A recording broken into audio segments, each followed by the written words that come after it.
grabando el encuentro y entonces nuestro invitado especial, el profesor Fernán Ramírez, tiene la palabra. Adelante, mi hermano. Bien, muy buenos días para todos.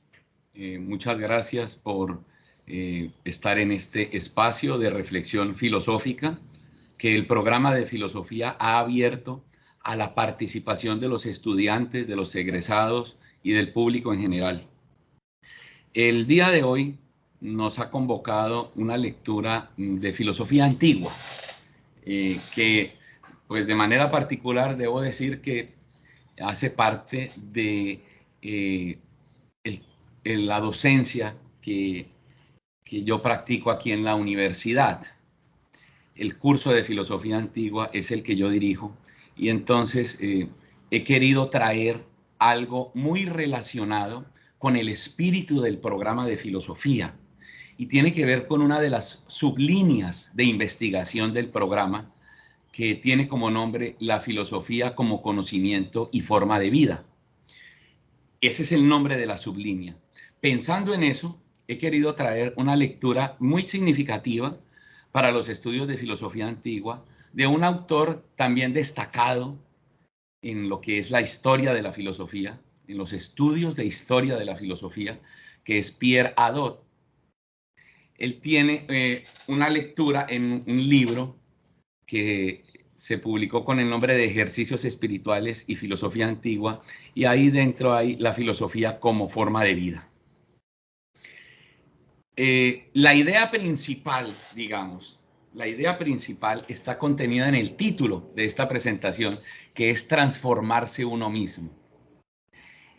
Es la concepción de la filosofía como el camino para transformarse uno mismo.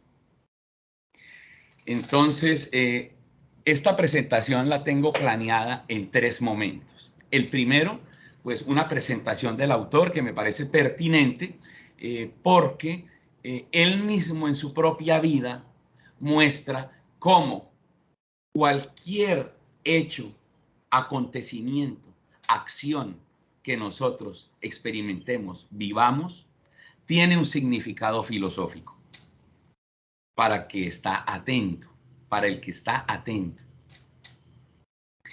Entonces, es muy interesante lo que le ocurrió a él como académico y quizá nos pueda iluminar un poco por qué él consideró importante narrar su vida al final.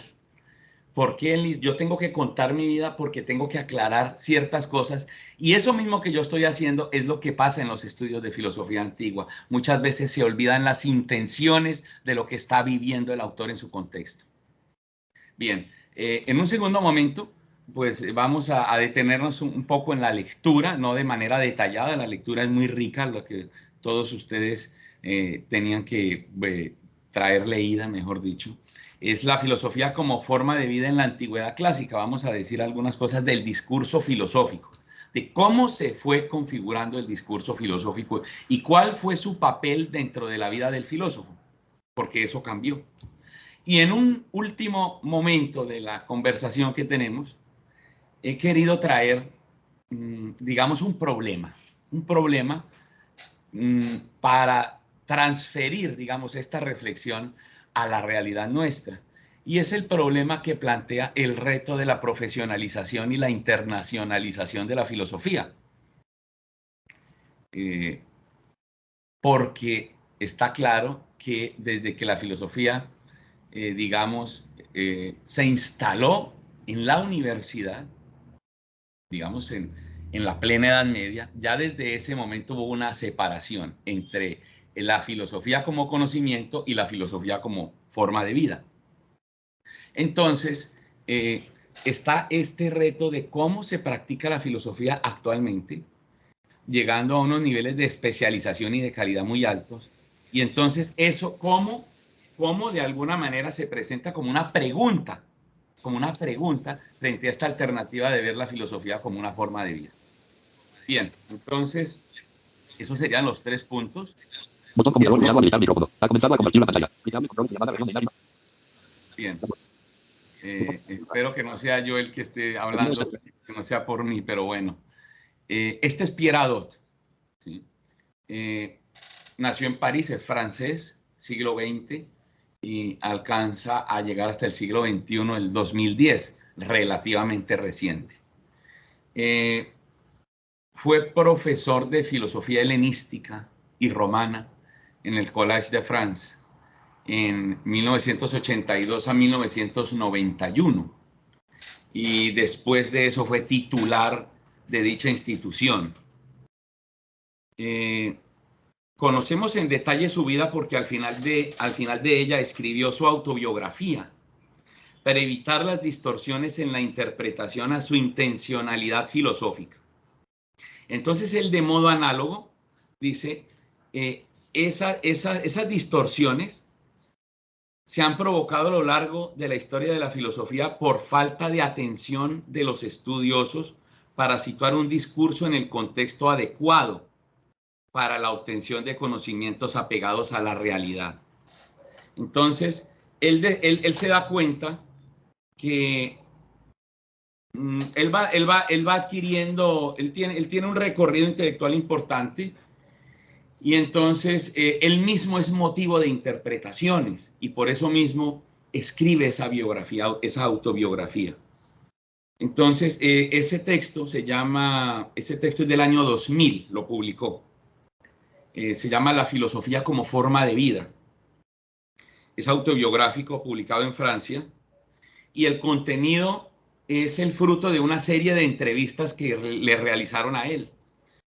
Y la razón es aclarar que la vida del pensador sí está vinculada con su obra. Entonces es muy importante situarnos en esa perspectiva de este problema, el problema del autor con su obra. Hay distintas interpretaciones. Por ejemplo, el estructuralismo dice que la vida del autor probablemente no tenga mucho que ver, sino el texto es autosuficiente.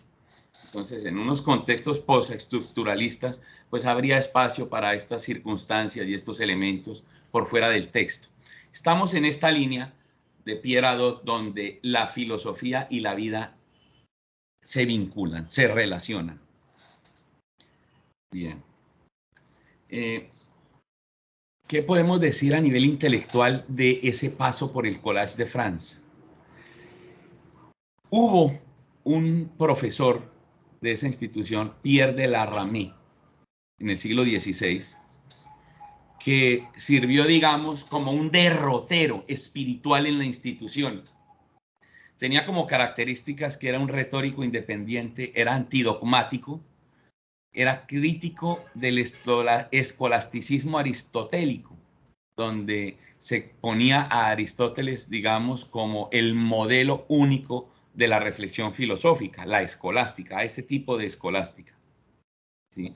Entonces, los discípulos de él elaboraron una síntesis lógico-dialéctica en sustitución del aristotelismo. Ese espíritu crítico, antidogmático, antiescolástico, fue el que recibió Hadot y lo practicó.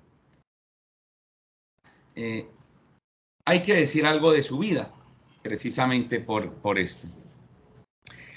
Pierre Hadot no inició sus estudios especializados de filosofía en la antigüedad, sino en la época contemporánea. Él estaba estudiando a Heidegger. Fue porque en sus estudios, pues, se encontró con la filosofía romana. Y entonces él venía haciendo una tesis doctoral,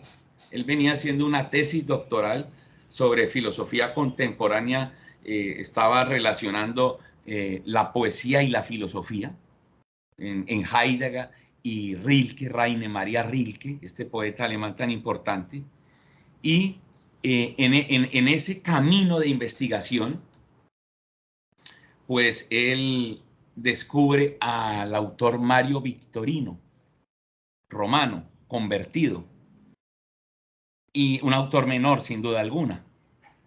Y entonces cambia su trabajo de tesis, cambia su tema de tesis doctoral y publica Mario Victorino, un cuarto de siglo neoplatónico. Él descubre el neoplatonismo.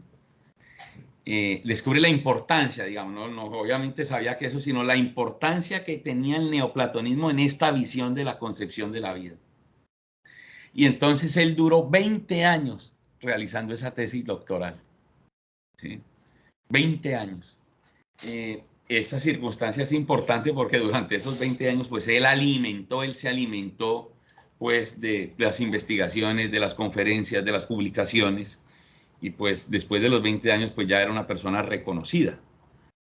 Hay algo interesante y es que de su vida y de dónde proviene el antiescolasticismo, y es que su mamá lo obligó a ser sacerdote, lo obligó a ingresar al seminario, y él como que no tenía mucha vocación, digámoslo así, y entonces él se ordena de sacerdote y se retira antes del Concilio Vaticano II, por allá en los años 50, por allá cuando hubo el movimiento de los sacerdotes obreros, cuando salieron de las parroquias y se fueron a vivir a los barrios. Eso fue en los años 50 en Francia, y él hace parte de ese movimiento y se retira del sacerdocio y se retira con este espíritu antiescolástico. Él quedó verdaderamente muy marcado con esa formación tan rígida de este escolasticismo tardío, de la escolástica tardía. Y entonces este elemento, este componente también hizo que él mirara hacia otros horizontes. Entonces, estos factores son los que contribuyeron a configurar su posición filosófica.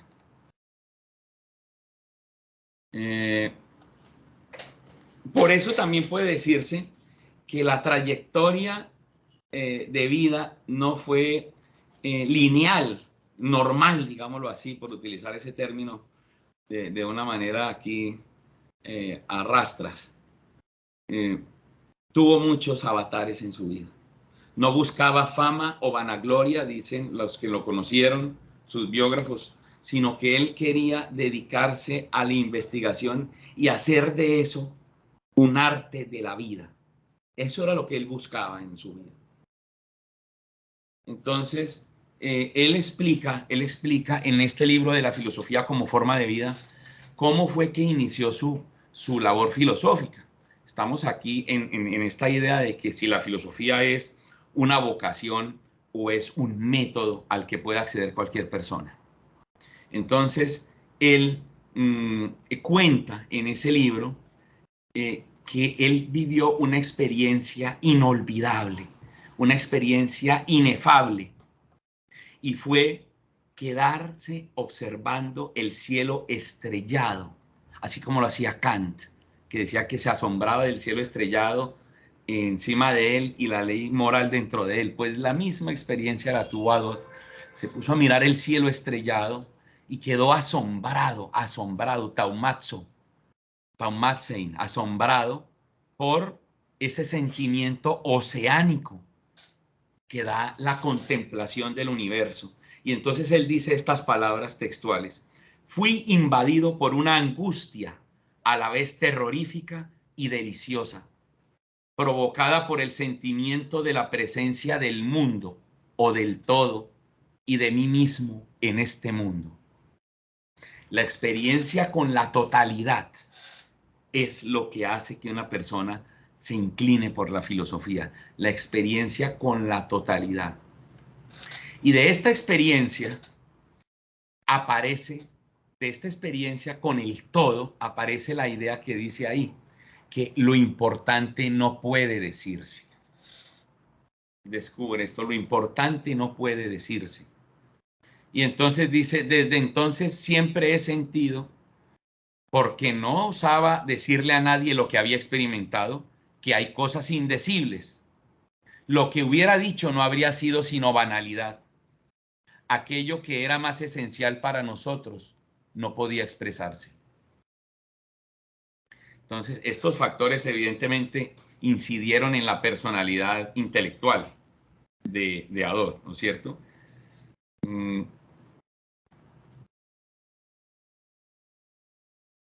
¿Cuál es el estilo filosófico cuando uno lee, cuando uno se acerca al texto que debíamos leer para el día de hoy? Lo primero que uno descubre cuando uno lee el texto que teníamos para hoy es que tiene un estilo protréptico. Es un género que se utilizó en la antigüedad. Aristóteles, tenemos el protréptico de Aristóteles, que está compuesto de fragmentos, no tenemos la obra completa. Lo tenemos en Gredos como una colección de fragmentos. También escribió Protrético Clemente de Alejandría, uno de los santos padres de la iglesia, y escribió Protrético en ese estilo Cicerón. Cicerón escribió el Hortensio de Cicerón, que se perdió. Pero quien leyó ese libro fue San Agustín. San Agustín leyó el Hortensio. ¿Y cuál es el estilo protréctico? ¿De qué se trata? Se trata de escribir de tal manera buscando la captación de alumnos, replicando el modelo helenístico de la propaganda académica. Recordemos las escuelas helenísticas, pues cada una tenía su propia filosofía, su propia manera de concebir la filosofía como una forma de vida, y pues tenían una propaganda académica y era una forma de escribir que invitaba a la filosofía. Principalmente el estilo consiste en invitar, exhortar. La exhortación creo que tiene una intensidad mayor que la invitación. La exhortación va acompañada de una advertencia normalmente. O sea, te invito, pero si no lo haces, tú sabes lo que te pasa. Eso es exhortación. Y entonces, en ese tipo de literatura, lo que se está diciendo al lector es: abandona la búsqueda del placer sensible, abandona las cosas de este mundo, porque ahí no está la felicidad y ahí no está la verdad. Las cosas verdaderas se encuentran en la razón, se encuentran en lo perenne.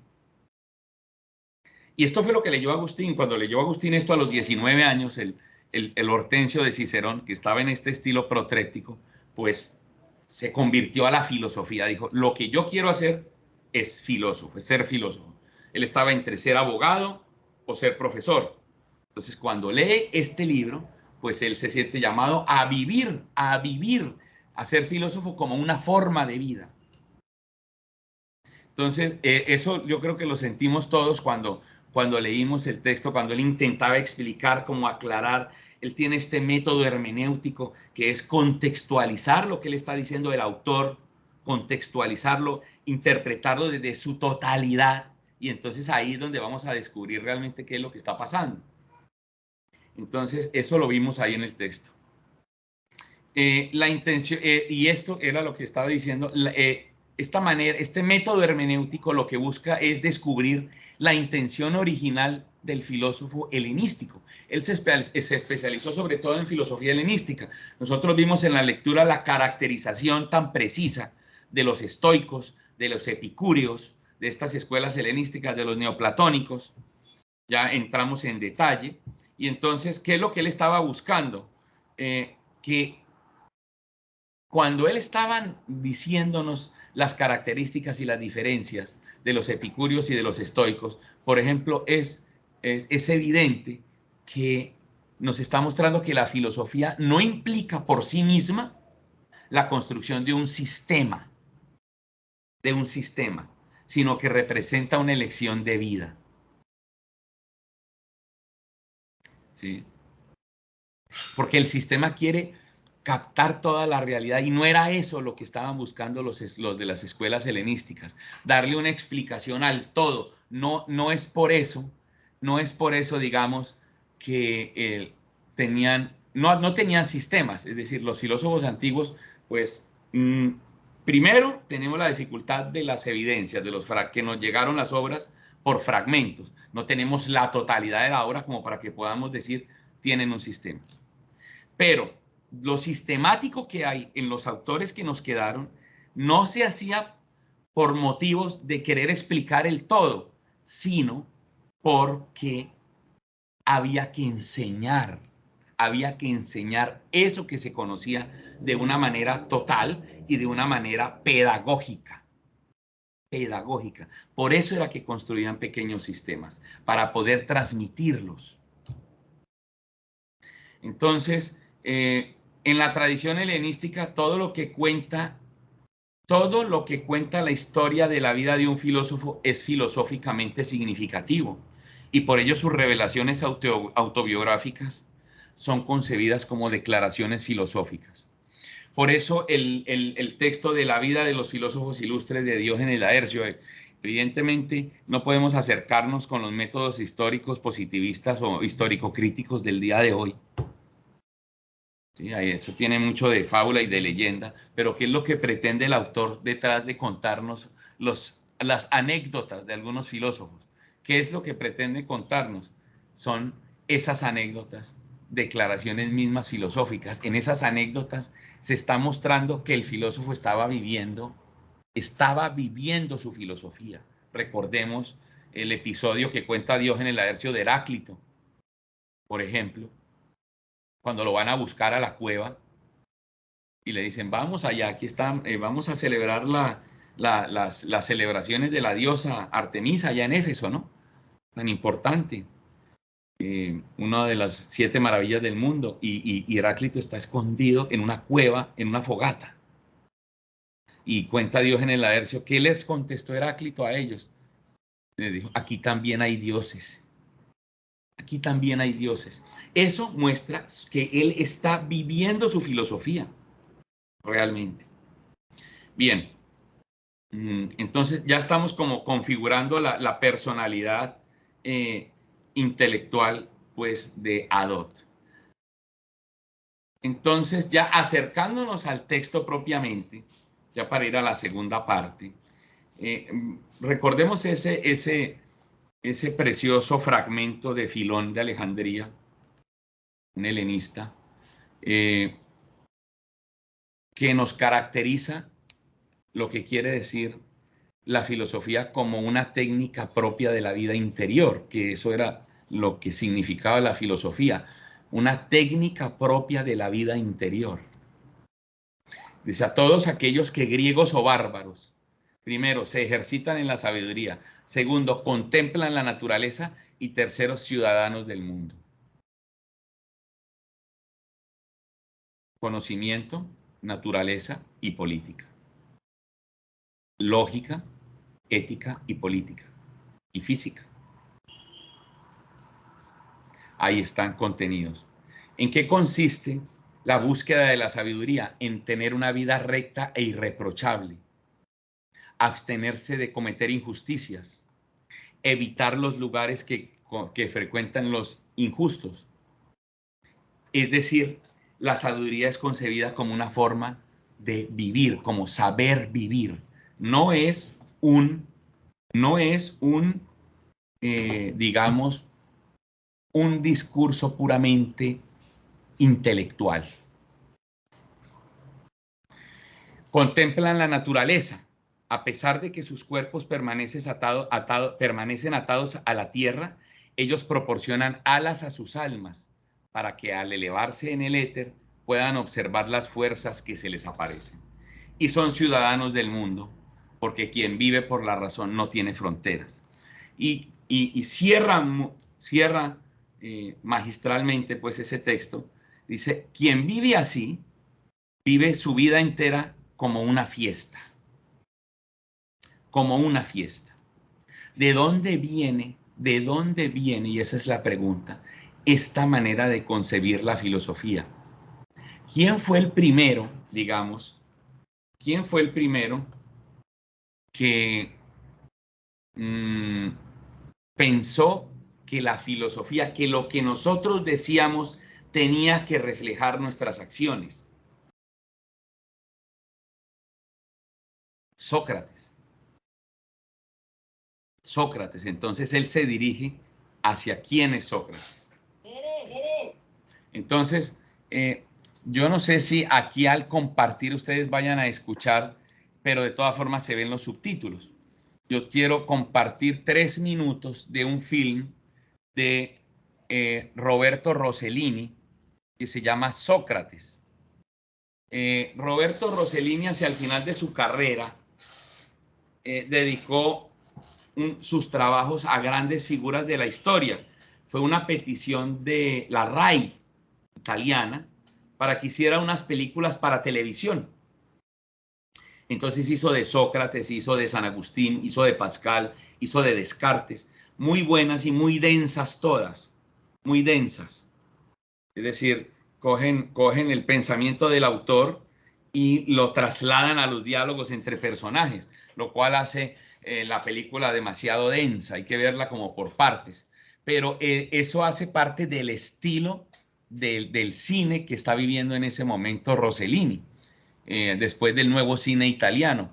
Siempre nos han contado la historia, una historia con un argumento único, donde el personaje pues tiene un principio y un final, digamos, unitario, consolidado. Eso era lo tradicional. En estos movimientos del cine a finales de los 60, en Italia, pues surgió esta manera de presentar las películas contando, 60 y 70, contando pequeñas escenas autosuficientes y al final de toda la obra pues se componía la película. Y ese estilo está en esta película de Sócrates. Si usted ve la película completa se va a dar cuenta que es un collage de diálogos platónicos puestos en escena. Entonces, eso es una advertencia pues que quería decir. No nos vamos a perder nada, son solo 3 minutos, pero nos muestra varias cosas que es lo que yo quiero resaltar. Primero, el método de Sócrates, el método del elentón, vamos a decirle. La palabra mayéutica no la utilizó Sócrates, eso es posterior. La palabra griega es elentón, es el examen, el autoexamen y el examen de los otros. Pero también su reflexión acerca de lo que es la vida política, de lo que es la vida pública. Entonces, vamos a verlo y de ahí podemos decir algunas cosas que están aquí abajo. Vamos a ver.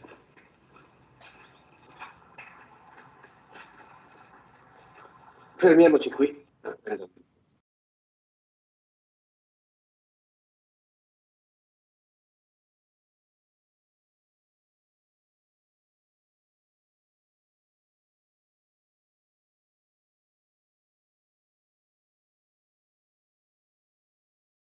Estación o no un caiba gato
Bien.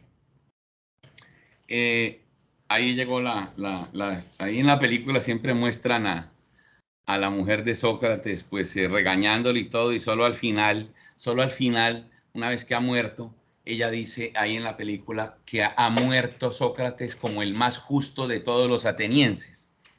Sí, eso es importante decirlo. Bien, ¿qué nos muestra el film, este pequeño fragmento sobre la vida de Sócrates y por qué eso que nos muestra también nos ilustra cómo él vivía la filosofía?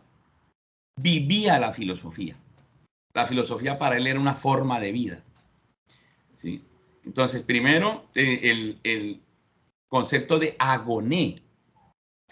El fin se orienta hacia la exposición del filosofar desde su encarnación corporal, vital y ejemplar mediante su biografía. ¿Y qué muestra en la biografía y qué muestra a lo largo de toda la película?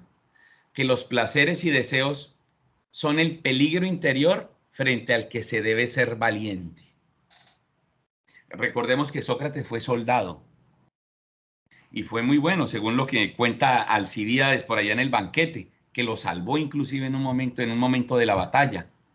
Y entonces dice él, la lucha verdaderamente significativa es la que tiene el hombre consigo mismo, cuando domina sus deseos. ¿Sí? Y en ese sentido, la vida es sufrimiento. Polis. La polis. El Sócrates de Rossellini es sin duda el de los diálogos platónicos. Tenemos el Sócrates de Jenofonte, que es todavía más piadoso, y está el Sócrates de Aristófanes, que pues es una burla. Pero el Sócrates que nos muestra aquí Rossellini es el Sócrates de los diálogos platónicos, donde se nos quiere mostrar a Sócrates como un virtuoso y un virtuoso de la justicia, aludiendo a ellos con frecuencia como su principal fuente histórica y como testimonio temático predominante. Nosotros ahí alcanzamos a ver el diálogo Gorgias, cuando está hablando del poderoso, ¿no es cierto? El diálogo de Calicles con Sócrates. Aparece encarnada en la arete. ¿Qué es la arete? La virtud. Aparece encarnando el ejemplo del buen ciudadano. Se le muestra, por tanto, como manifestación viviente del modo griego de concebir la vinculación del ciudadano con la ciudad. Eso es lo que la vida de Sócrates representa, ese vínculo del ciudadano con la ciudad hasta la muerte. Esa es la virtud ciudadana. Y dentro de las virtudes hay una que resalta. La virtud es una, y eso ya se alcanza a configurar en Platón. Se manifiesta de varias maneras. Una de esas manifestaciones principales es la andreía o andría. Valentía y capacidad de sacrificio son los rasgos principales en los que ha destacado. Esa es la manera de mostrarnos al Sócrates aquí en el film, y muchas de hecho, hace parte de las interpretaciones más extendidas que hay de Sócrates. Algo por lo que la polis debe estarle agradecida. Él mismo aludirá a ese mérito en el transcurso de su defensa. Entonces, Pierre Hadot rescata esta figura de Sócrates y encuentra en él, digamos, ese origen que después se desarrolló en las escuelas helenísticas, porque eso es lo que son. ¿Sí?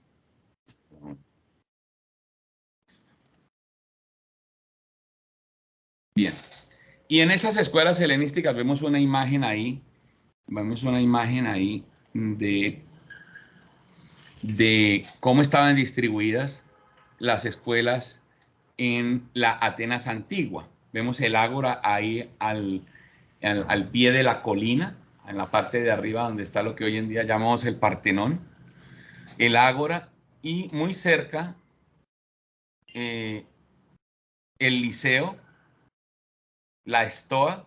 Aquí en la parte de abajo de la imagen está el jardín de Epicuro, y más abajo, fuera de Atenas, fuera de los muros inclusive, quedaban los jardines de Academo, donde Platón fundó su academia, que duró 950 años. El jardín representa el escenario propicio para la reflexión filosófica. Y entonces, en la travesía de cada escuela filosófica se ponen en marcha simultáneamente unos ejercicios espirituales orientados al despliegue de la existencia del hombre en el mundo, toda vez que ningún cuidado de sí habría sido concebido sin la referencia necesaria a la virtud o de un empeño por saberse así. ¿Qué quiere decir esto? Adot explora los rasgos comunes entre los filósofos de las escuelas helenísticas. Eso es lo que él hace ahí en la lectura. Entonces, lo primero que uno percibe es que ser filósofo implica un rompimiento con la vida cotidiana. Es decir, el filósofo no vive como vive todo el mundo. Y eso ya está en Heráclito en el fragmento 1. El primer fragmento de Heráclito dice, hay hombres que viven de acuerdo con los sentidos y otros que utilizan la razón.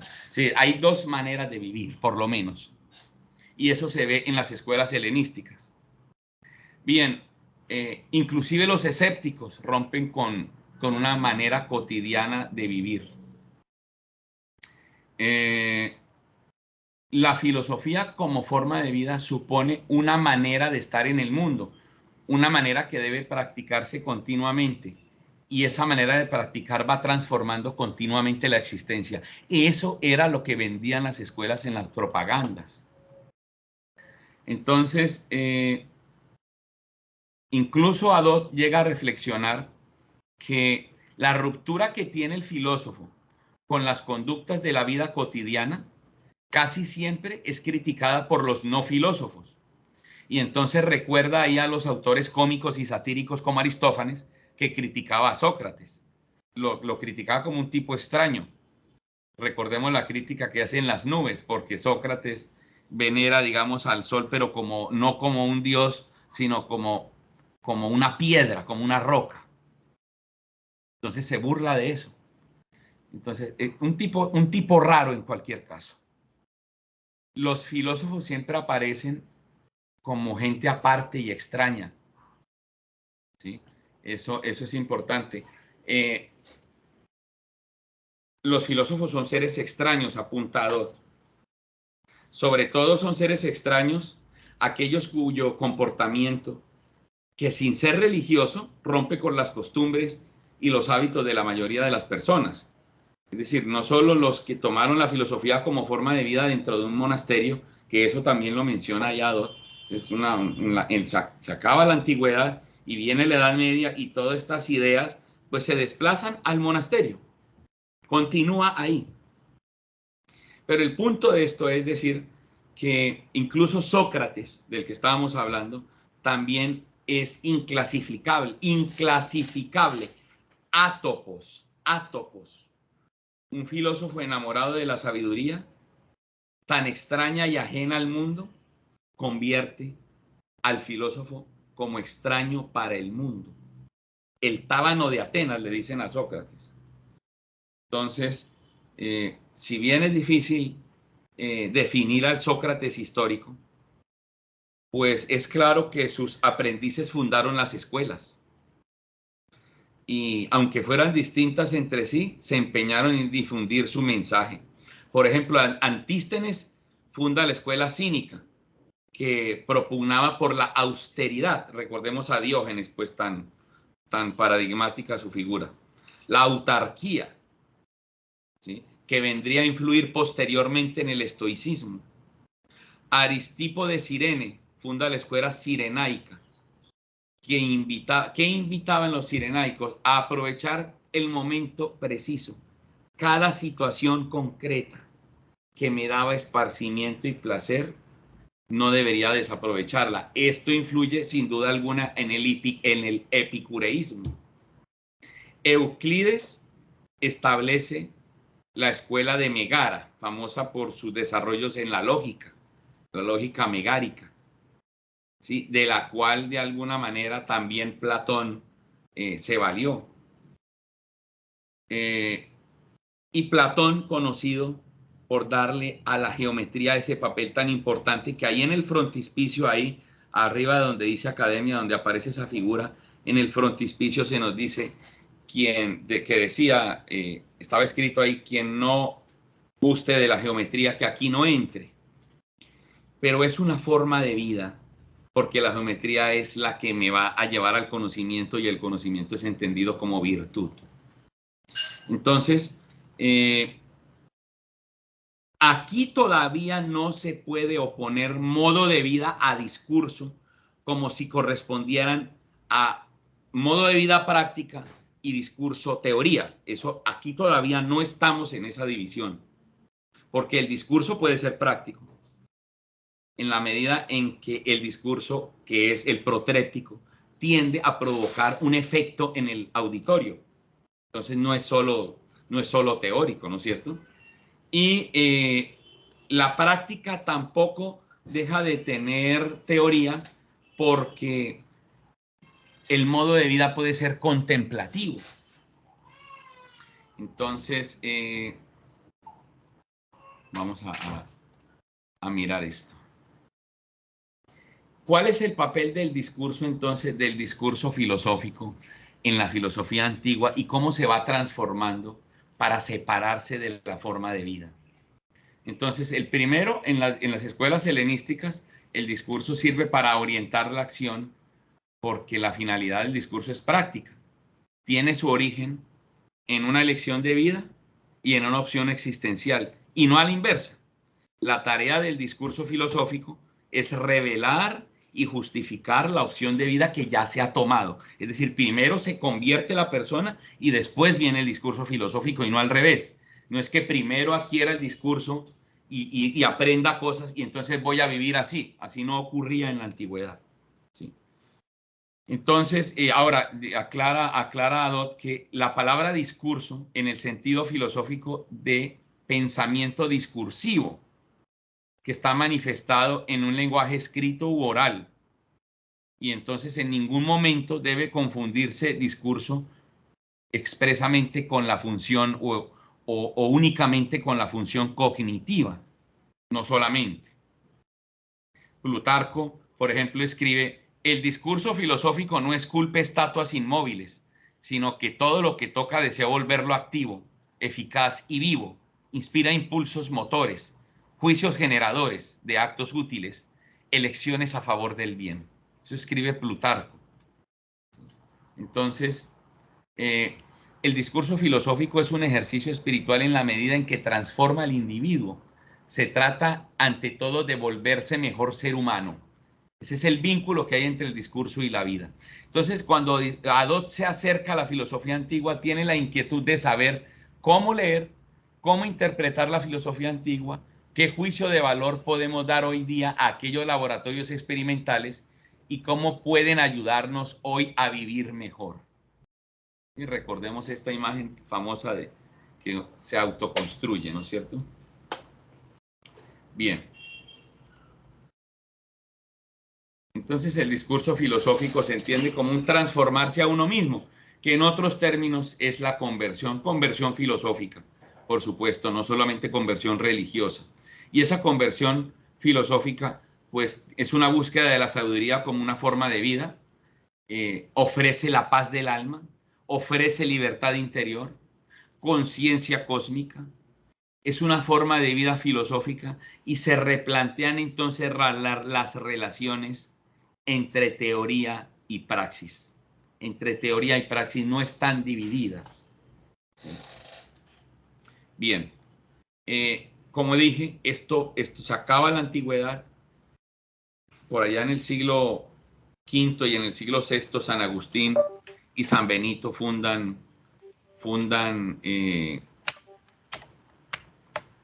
monasterios. Así se propagó el cristianismo. Y en esta época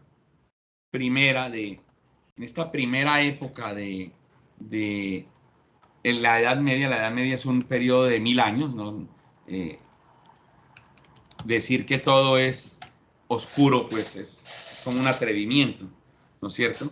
La Edad Media es un periodo muy, muy extenso. En la primera parte, digamos, la época de los padres de la Iglesia, que va hasta el siglo VII, y después viene el Renacimiento carolingio. Para esta época todavía hay una integración entre la filosofía y la vida. El Renacimiento carolingio del siglo IX.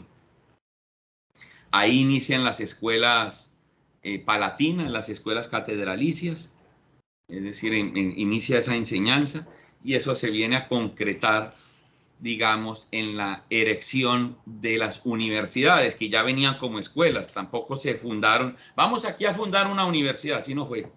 Lo que se hizo fue la legalización, digamos, de alguna práctica que ya se venía haciendo con maestros y estudiantes. Entonces, ¿qué pasó con la fundación de la universidad? Que aparece el problema. Estamos hablando en el siglo XII, siglo XIII. El problema de distinguir entre teoría filosófica y el filosofar como acto existencial. Recordemos que Santo Tomás de Aquino tiene un aporte grandísimo a la historia de la filosofía, y es el haber distinguido el discurso filosófico del discurso teológico y haberle dado, digamos, una autonomía al discurso teológico. Porque hasta Santo Tomás de Aquino, la filosofía se había convertido en sierva de la teología. Entonces ya va perdiendo esta noción de que es ella en su ejercicio de la razón la que me va llevando a la verdad, y queda solamente, digamos, como una introducción a la teología. Entonces aparece este problema. Entonces miremos estas preguntas. ¿Qué podría decirse de un músico que se contentara con la lectura de los manuales de música y no tocara jamás? ¿A qué se va a las escuelas?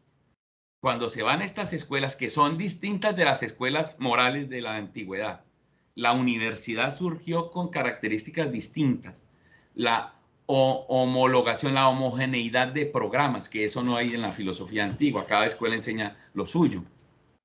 Entonces está este problema. Cuando alguien venga a aprender, ¿qué va a aprender? ¿Qué es lo que va a aprender? Si el carpintero no viene y nos dice, escuchen mis argumentaciones sobre el arte de la carpintería. No, a mí no me interesa que el carpintero me hable sobre la carpintería, me interesa que haga la mesa. O el artista. Existe una inconmensurable distancia entre la teoría abstracta del arte y la creación artística. Ese es el problema. Yo puedo saber mucho de arte, yo puedo saber mucho de concepto, pero no vivir eso, no vivirlo. Entonces, en la universidad medieval, primero viene la filosofía como sierva de la teología. La facultad de arte se entiende como una simple preparación para la facultad de teología. Todos, cuando usted revisa las biografías de las personas de esta época, sus estudios, por ejemplo, lo primero que dicen, estudió 2 años de artes, y uno se imagina pues que era, no sé, pintura o algo así, no, o plástica, y no, resulta que no tiene nada que ver con eso, sino era el trivium del pensum romano tradicional, que tuvo muchos cambios a lo largo de la Edad Media. Eso no fue uno solo, hubo muchos cambios, pero constituía principalmente los estudios de gramática, de lógica, de retórica y de dialéctica propiamente.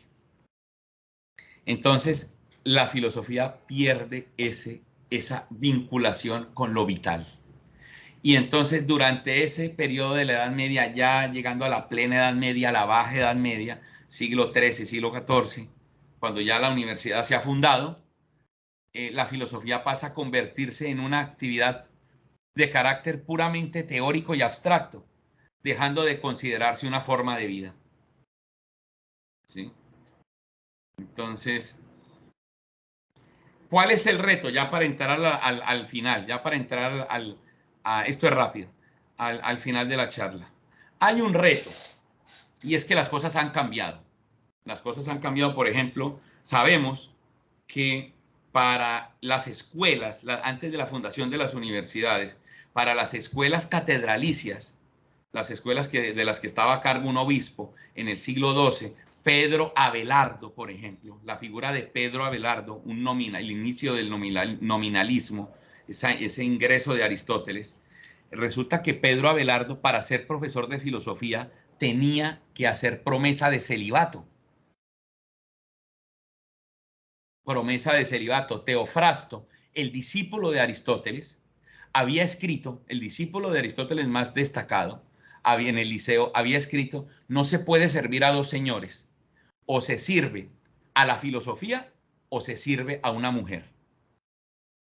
Entonces se ve, y está también la figura de Boecio, de Severino Boecio, que recibe a la filosofía en la cárcel, como una señora evidentemente, pero la recibe, él escribe esa imagen, que viene la filosofía a consolarlo, a consolarlo. Es decir, él no necesita de nada sino de la filosofía. Entonces, fíjense que al inicio en la universidad pues están también estas disposiciones, y esto va cambiando. Kant no se casó, por ejemplo. ¿Sí? Entonces, hasta bien entrada la modernidad, Descartes tampoco se casó. ¿Sí? Entonces, hasta bien entrada la modernidad, está esta idea de que la filosofía hace parte de una manera de vivir consagrada al estudio. Pero bueno, llegó la universidad moderna, siglo XVIII, se cae hay un cataclismo con la caída del método escolástico y la imposición del método científico, y entonces viene lo que es la profesionalización de la filosofía en el siglo XIX, siglo XX. Y entonces, ya para el siglo XXI estamos ante un gran reto, que es la internacionalización, que es la creación de lenguajes comunes para una comunidad científica, y la filosofía como esfuerzo colectivo más que una labor individual. Entonces la filosofía se ve no como un ejercicio individual, sino como un ejercicio colectivo. Ya hablamos de comunidad científica y tiene unas características. Ese es un gran reto. Y el otro reto es el de la profesionalización. La filosofía deja de ser vocación y pasa a ser vista como un oficio, como una técnica, como una técnica, que se puede aprender de manera sistemática y cualquier persona puede hacerlo. Y como tenemos lenguajes comunes, realmente no va a haber nada particular. Esta es una manera de ver las cosas, obviamente inspiradas en el método analítico. Me estoy trayendo aquí una conversación filosófica que hubo en la Universidad Nacional hace 25 años, de profesores míos, que publicaron en Ideas y Valores, hicieron una mesa redonda inclusive, sobre este problema de el pensador profesional. Estoy trayendo aquí algunas ideas del pensador profesional, que sin duda pues es una discusión muy rica y vale la pena pues volverla a plantear. Entonces,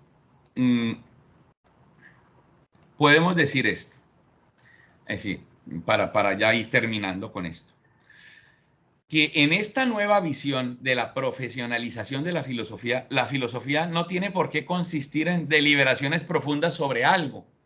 Inclusive se le permitía al filósofo imponer su propio método, que eso es lo que siempre nosotros hemos sabido. Cada filósofo tiene su método. El método analítico no piensa eso. Entonces, sino una manera específica de pensar acerca de algo con método, riguroso, bien formado. Entonces ya cambia la visión de la filosofía. La profesionalización, lo que estamos buscando en las universidades, más allá inclusive de la distinción contemporánea entre filosofía insular y filosofía continental, más allá, porque obviamente esa distinción tiene que ver en este problema, sin duda alguna.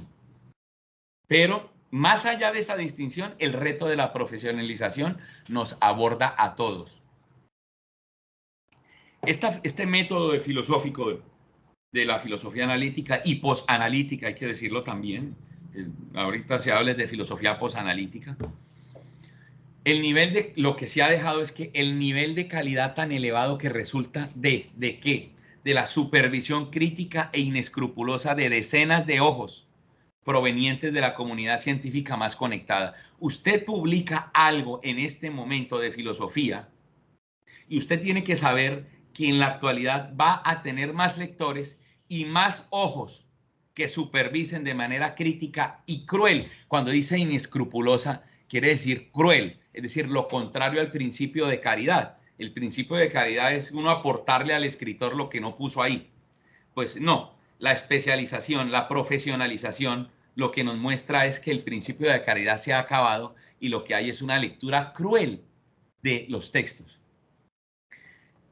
Si la función de los ingenieros consiste en evaluar la estática de construcciones existentes y producir nuevas construcciones estáticamente sólidas, ¿cuál es entonces la función del filósofo?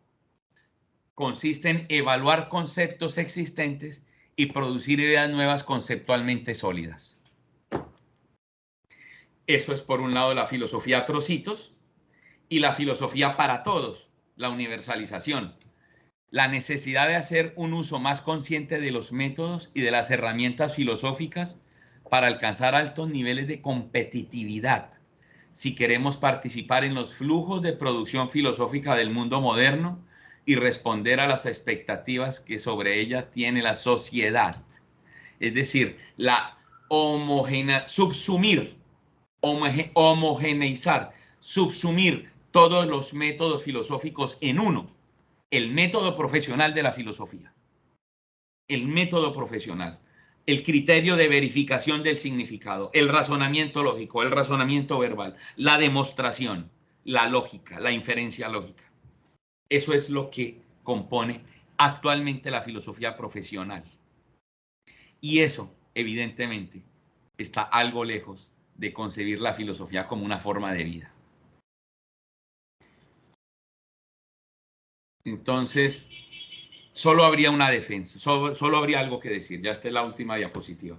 Solo habría algo que decir en defensa de la filosofía como una forma de vida. Es la postura que vamos a llamar romántica. Los analíticos le dicen a los que no son analíticos, les dicen románticos. Todo el mundo ahí ingresan a todo el mundo ahí. Entonces, desde el lado romántico, podemos decir que eso de pensar que la historia de la filosofía va a continuar como el ejercicio de unas personas que se han entrenado técnicamente, de manera especializada, a desarrollar un método lógico de análisis de textos. Eso está muy lejos de lo que significa historia de la filosofía. Porque a la filosofía, a la historia de la filosofía, no tendrán derecho a acceder sino aquellos que posean el genio necesario y la voluntad de soledad que les permita desarrollarlos hasta sus últimas consecuencias. Pero claro, es que si yo pienso que la filosofía es solo método, entonces los grandes genios de la humanidad son nada. Son nada. Segundo, el juicio de la historia del que hablaban los románticos no es simplemente una muestra de calidad académica ni factor de impacto, valga la pena la inclusión. No es solo eso de los productos filosóficos, sino de su capacidad de influir efectivamente en el pensamiento y en el comportamiento de los hombres. Cuando la filosofía se toma como una manera de orientarse en la vida y no solamente como análisis de textos, se trata ante todo de un ejercicio personal de búsqueda de sentido o descubrimiento del sinsentido. Esa pregunta la hace el filósofo aunque esté analizando textos. Esas preguntas dirigidas a sí mismo, sobre la totalidad, sobre su vida. Para eso es la filosofía. Todos tenemos nuestra filosofía total. Todos tenemos. Por lo general bien escéptica y bien oscura. Pero no por ello menos filosofía. Eso es filosofía también, aunque se rían algunos cuando dicen que filósofo Kant, filósofo Hegel. Lo cual no permite descartar las preguntas de carácter más global, que son las que en último término determinan nuestra manera de situarnos en la existencia, a cada uno de nosotros. A cada uno de nosotros. Seremos ejecutantes, probablemente no compositores, probablemente no compongamos sistemas como los de Kant o de Hegel, pero el método de pensar y de asumir la filosofía, también vinculada a mi realidad vital, eso no nos lo va a quitar por lo menos el reto de lo analítico, sino que al enfrentarnos a los problemas filosóficos, como decía el mismo Heidegger, cuando uno formula una pregunta filosófica, es por uno mismo por quien uno está preguntando. Y eso es la idea, no perder de vista eso. Bueno, ya con esto termino esta reflexión y pues agradezco los comentarios y las preguntas. Fernán, muchas gracias, hermano, por la presentación, el compartir de manera apasionada y apasionante toda esta temática que, por cierto, es supremamente pertinente, ¿sí? En ese orden de ideas, entonces, reiterar los agradecimientos a las personas que han asistido en esta ocasión, 16 asistentes, muy buena cantidad de personas, se ve también el interés por abrirse a ese tipo de propuestas donde la filosofía no es solamente, o más bien compromete hasta las entrañas propias de la existencia. Y en ese orden de ideas, entonces, tú puedes entrar en diálogo con los asistentes a través de sus preguntas. En este momento Alexander tiene la mano levantada. Alexander, muy buenos días, mi hermano, y adelante con la pregunta, por favor. Eniaria, los asistentes, muy buenos días. Ramírez, enseñar a pensar es una manera de hacer filosofía. La historia de la filosofía es otra forma de hacer filosofía. La analítica, el estructuralismo, el postestructuralismo son formas de hacer filosofía. Sin tratar de meditar lo que hace Adot, ¿dónde estaría él? Entonces, si no es postestructuralista, si no es mayéutico, dialéctico, lógico, pragmático, si no está en ninguna de esas categorías, ¿cuál sería entonces la forma de hacer filosofía de él? ¿O qué es entonces finalmente en qué diverge o en qué converge respecto a las escuelas filosóficas o a las maneras de pensar o hacer filosofía hoy? Gracias. Bien, muchas gracias por la pregunta. ¿Alguien más quisiera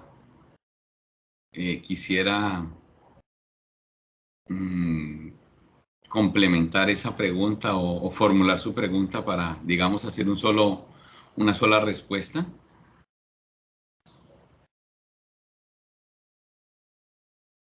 Tengo una pregunta. Sí, dígame.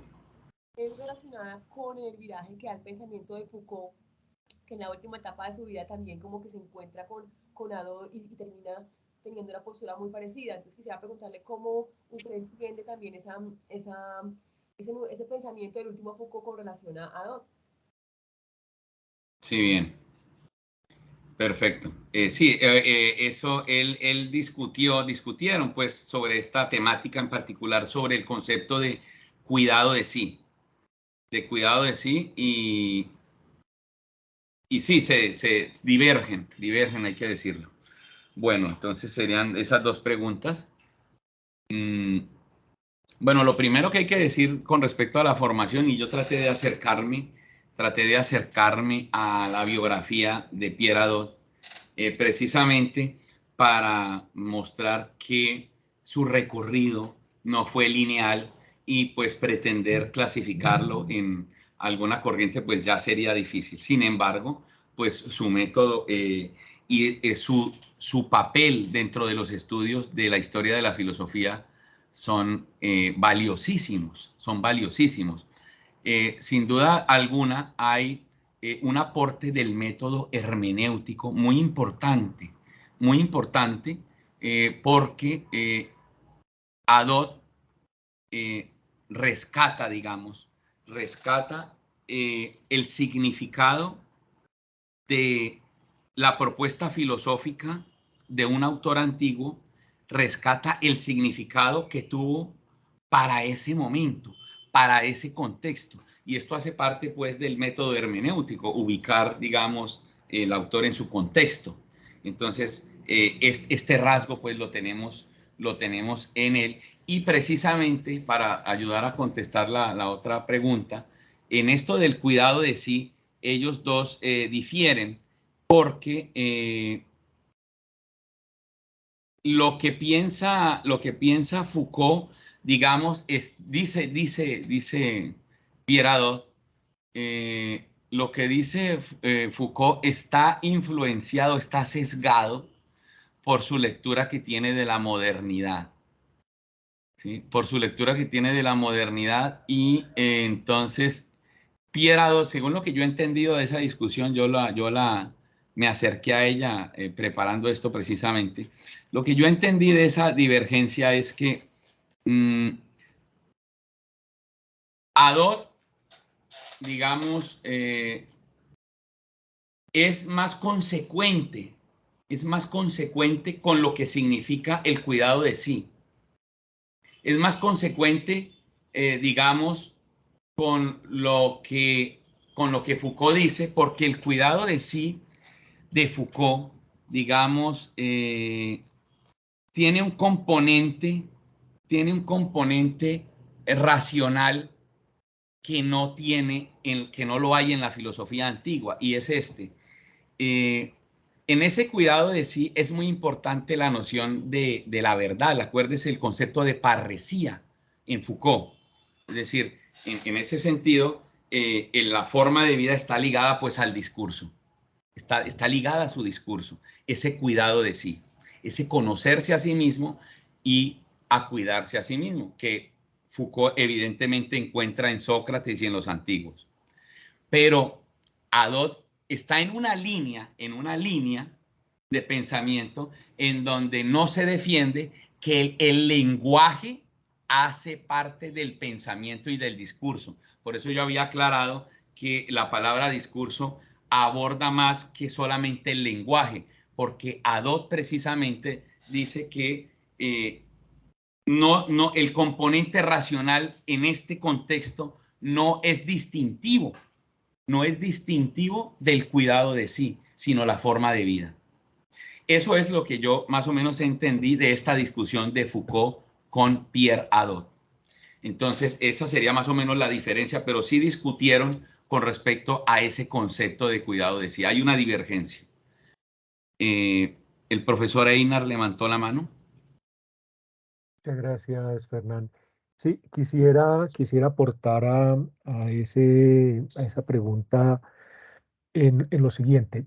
En el caso de Hadot, perdón, de Foucault, el cuidado de sí tiene que ver más con una técnica del yo y pues efectivamente lo que vos decís de entender el concepto como con la perspectiva, con el marco de la modernidad. Em, como técnica de sí difiere, por ejemplo, Periandro de Corinto habla de Meleta Topán y el famoso esta frase de Noci se auto, el conócete a ti mismo. Entonces, el cuidado al que se refiere la antigüedad es más un cuidado en términos relacionales, ¿sí? En términos de consideración de las cosas, que en el caso de Foucault es más de técnica, más de eh, más incluso como performativo, más de, sí, más como él lo habla de las técnicas del yo, ¿sí? Entonces, desde esa perspectiva, eh, puede como entenderse ese contraste entre la apuesta de Pierre Hadot, que es mucho más en relación con la perspectiva de la antigüedad, o al menos no tan influenciada por la perspectiva de la modernidad. Muchas gracias, hermano. Bien, muchas gracias por el complemento de la respuesta, la precisión.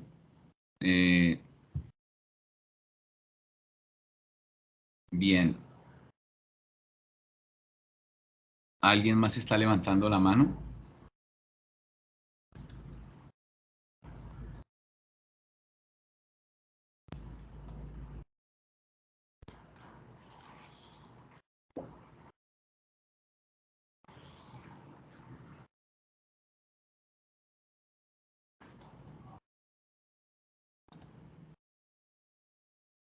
Juan Carlos García. Buenos días. Buenos días. Mi pregunta es ¿qué papel, digamos, jugaron los cultos mistéricos antiguos en el desarrollo de la filosofía antigua, porque siempre me parece que se calla mucho esta práctica que era realmente pública, ¿no? O sea, tenía un secreto, pero pues era una práctica política en el sentido que tenía la política en la antigüedad. Y lo otro que me pareció es que quisiera sugerir como complementarlo, es que se cayó mucho la relación del filósofo con lo que pues es una palabra, hay muchas definiciones, pero lo que se llamaría o se llama en la filosofía de la religión la experiencia mística, que sin entrar a definirla por ahora, Hadot sí habla mucho de ella y lo refiere a un libro creo que es que se llama La mística salvaje, no me acuerdo el autor, si es Moulin, Jaulín, no me acuerdo. Pero me gustaría como que ampliara la exposición que se hizo con estas preguntas. Gracias. Bueno, muchas gracias por su pregunta. Muchas gracias por su pregunta. Bueno, voy a tratar de responder la primera con lo que pues he aprendido a lo largo de cerca de 30 años, que fue la primera vez que me informaron sobre este asunto, sobre los misterios en la religión, los misterios panhelénicos, los misterios eleusinos, por ejemplo. Yo fui alumno estudiante de Fernando Urbina, de la Universidad Nacional, que es antropólogo y filósofo, y es especialista en ese papel que jugaron los misterios en la filosofía y en la historia. Y recuerdo que leímos El camino de Eleusis, La búsqueda de Perséfone, Farmacoteón, Las plantas de los dioses, una serie de libros pues que nos han acercado a, digamos, a una comprensión, pero también hay investigaciones nuevas sobre Eleusis. Hay autores pues contemporáneos que se han propuesto, digamos, a abordar esta cuestión con la dificultad que hay sobre el concepto de misterio. Eran misterios en el sentido de que no se podía comunicar sobre, no se podía hablar de eso. Entonces, eso dificulta pues el estudio. Entonces, por ejemplo, en el camino de Eleusis está una reconstrucción del rito que se hacía a raíz del mito de Perséfone, una reconstrucción pues obviamente hipotética. Ese es un ejemplo. Hay un autor que es muy importante que se llama Karl Kerenyi, que tiene un libro llamado Eleusis, que digamos ahora se ha vuelto un libro de referencia sobre el tema. Bueno, lo primero que hay que decir es que sí, cuando uno lee los misterios, cuando uno lee algo sobre los misterios eleusinos, uno encuentra, digamos que, como ellos mismos, Sófocles decía, era una noche que le cambia la vida a uno. Así decía Sófocles, en los de misterios de Eleusis. Entonces es apasionante realmente ver cómo había este componente en la sociedad. Es decir, los griegos, toda ciudad tenía sus leyes, sus dioses, sus costumbres inclusive, pero compartían esa celebración y se preparaban durante toda su vida para estar ahí. Ayunaban 3 años, 3 meses, 3 días, es decir, había toda una lógica alrededor de esta práctica. Entonces, hay que decir que los filósofos no fueron ajenos a eso. Los filósofos no fueron ajenos a eso. Entonces, de Sócrates se dice que fue un iniciado, es decir, pasó por allá. ¿Sí? Fue un iniciado. Platón es claro en el diálogo El Fedro. Es clara la estructura que tiene mistérica, la estructura del diálogo, la estructura del discurso. Es mistérica. Entonces, ¿Quiere decir eso que los filósofos pretendían rescatar el misterio? No, no quiere decir eso. Y eso también es claro en Platón. ¿Qué papel jugaron los misterios eleusinos? Y cuando lo rescata Platón, no es para reivindicarlos. No, los filósofos no reivindican los misterios, porque está clara la opción, y ahí sí hay que ser, digamos, bueno, yo lo soy, un poco racionalista en ese sentido, y ellos se separaron. Es decir, se nos dice claramente que Sócrates, nadie lo vio borracho. A Sócrates nadie lo vio borracho. ¿Qué quiere decir eso? Quiere decir que los misterios era para ir a emborracharse ni nada, pero sí había ese elemento. Acuérdese que parece que en la celebración había una bebida que era el quiqueón, se llamaba, era vino y al que le echaban pues cosas. Lo mezclaban, vino mezclado, en la Biblia también habla de eso, el vino mezclado. Ingerían esa bebida y entonces eso producía estados delirantes, enervantes. Y entonces esto no es lo que significaba la filosofía para Sócrates, precisamente. Era lo contrario, era poder dominar, era poder moderar esos impulsos, y en ese sentido, pues no hay una reivindicación de la experiencia mistérica en ellos. Bueno, eso sería lo primero, un acercamiento, ¿no? Un acercamiento. Esto tiene para hablar lo que usted quiera. Bueno, eso es lo primero. Podemos volver a hablar sobre eso. A mí me interesa mucho ese tema. Y con respecto a la otra pregunta,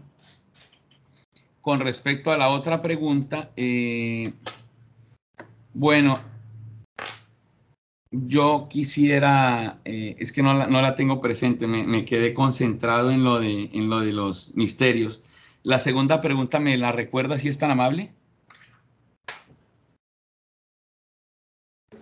Es que de las lecturas de Hadot se desprende que... Ah, sí, ya, lo de la mística. Sí, ya la mística. Sí, señor, sí, señor. Sí, no, él se refiere al maestro Eckhart. Por ejemplo, él lo menciona, ¿se acuerda? Y a los místicos, medievales. No, por supuesto, el papel que juega la mística no es otra cosa que el avanzar en esa ruta, Y yo quiero responder esto con esta lectura que se está haciendo ahora de los filósofos helenistas, sobre todo neoplatónicos, en particular de Proclo y de Porfirio, en particular Proclo, que es una figura antigua que está pues teniendo un auge nuevo, porque resulta que él encarna, parece que uno de los tantos caminos que exploró Sócrates, y era la integración exactamente de la mística con la filosofía. Ese es uno de los caminos que exploró Sócrates, y eso está claro. Y entonces el neoplatonismo, dentro de las escuelas que se surgieron a partir de esta filosofía, está el neoplatonismo. Y en el neoplatonismo, la experiencia mística ya jugaba un papel importante. Es decir, a través de la experiencia mística de la inteligencia, Plotino nos narra en las Eneadas que el alma se puede remontar al alma, a la inteligencia, inclusive hasta lo uno, que la experiencia de lo uno es inefable. Dice, en la experiencia de lo uno, uno sencillamente debe callar. Y esto lo tomó el cristianismo. San Agustín tomó de Plotino, de las Eneadas, esta visión de que Dios es inefable. Y esto se trasladó y se consolidó en las místicas pues medievales. Entonces, evidentemente yo lo que estoy haciendo es tratar de ver una analogía de un camino de consolidación, de integración entre la filosofía y lo místico. Se vivió en la antigüedad y también se vivió en la Edad Media. La experiencia mística. Ahora bien, recordemos que el capítulo 5 del Tractatus de Wittgenstein es el que se ocupa sobre la mística y lo enigmático. ¿Sí? Nunca se niega, nunca se dice que digamos que no tenga algún valor. No es la idea.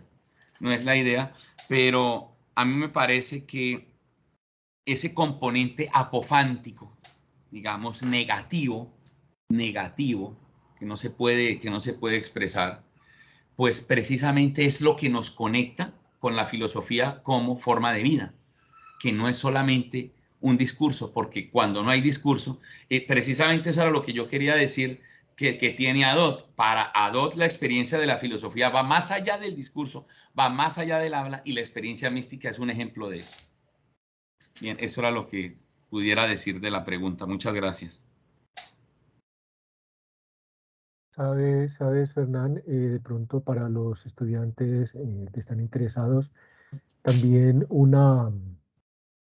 en relación precisamente con, bueno, los misterios eleusinos, pero también está, por ejemplo, la filosofía presocrática y los órficos, y en ese orden de ideas sugeriría, por ejemplo, hay un texto de Alberto Bernabé que se titula precisamente Textos órficos y filosofía presocrática, o uno de Bernabé también con Casadesús y Santa María, se llama Orfeo y el Orfismo, nuevas perspectivas, ¿sí?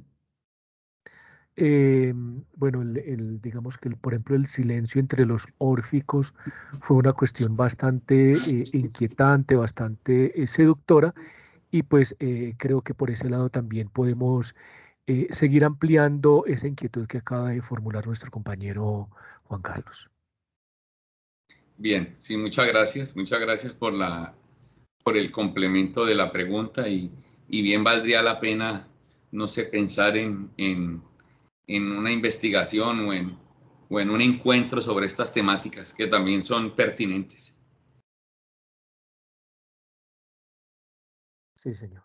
Bueno, entonces, mi hermano Fernán, muchas gracias por tu presentación, por el tiempo que le dedicaste a componerla, por tu generosidad, por la forma tan apasionante como nos antojaste precisamente en abordar no solamente a Pierre Adot, sino también muchas de las cuestiones que desde la filosofía antigua pudiesen tener algún tipo de vigencia en la actualidad.